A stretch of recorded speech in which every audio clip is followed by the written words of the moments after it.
శనగపిండి చట్నీ తయారు చేసే విధానము. ఓకే, పచ్చిమిరపకాయలు మనం అన్నీ డైరెక్ట్గా అన్నీ వేసుకోవాల్సిందే అండి అట్లే.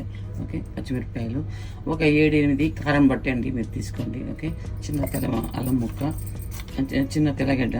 ఓకే, చిన్న ఇక్కడ వచ్చి కొంచెం పెద్దగానే ఉంటాయి గడ్డలు. ఒక ఇండియా అయితే ఒక 4-5 పీసులు వేసుకోండి. ఓకే, అది వచ్చి తెల్లగడ్డ, చిన్న ఎర్రగడ్డ ఒకటి. ఓకే, చింతపండు పులుపు తగ్గట్టుగా. ఓకే, నేను కొద్దిగా వేసుకున్నాను. శనగపిండి డైరెక్ట్గా అట్లా అలానే వేసుకోవాలండి. ఓకే, ఈ మిక్సీ పట్టే షాల్ట్ ఎంత ఏమంటారు, ఓకే షాల్ట్ ఒక చిన్న స్పూన్ అండి. ఓకే, చిన్న స్పూన్ అంటే గింజలు ఒక ముగ్గురికి అయ్యే విధానం చట్నీ కాబట్టి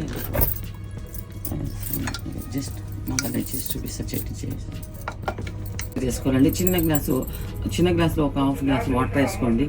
ఓకేనా, మళ్ళీ మరీ తిక్కుగా ఉంటే మళ్ళీ మనము నీళ్ళు తర్వాత యాడ్ చేసుకుందాము. గ్రైండర్ చేసేటప్పుడు మాత్రం ఓకే అంత చాలు వాటర్.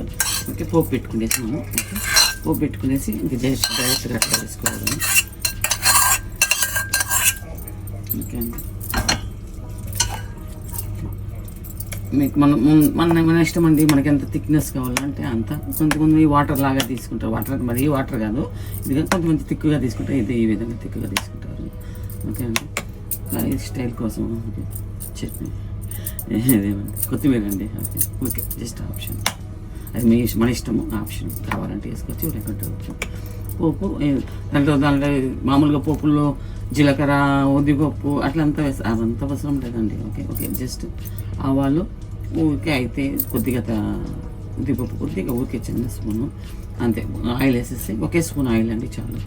తర్వాత ఇంత చట్నీ, ఇది మామూలు దోసకన్నా తీసుకోవచ్చు, చట్నీ దోసకన్నా తీసుకోవచ్చు, ఆనియన్ దోసకన్నా తీసుకోవచ్చు, ఎగ్ దోసకన్నా తీసుకోవచ్చు ఈ చట్నీని. అండ్ చపాతీ కన్నా తీసుకోవచ్చు. చాలా బాగుంటుంది, చూడండి టేస్ట్ చేయండి. ఓకే, తయారు చేసి ఎలా ఉందో చెప్పండి, లైక్ చేయండి, షేర్ చేయండి. Thank you.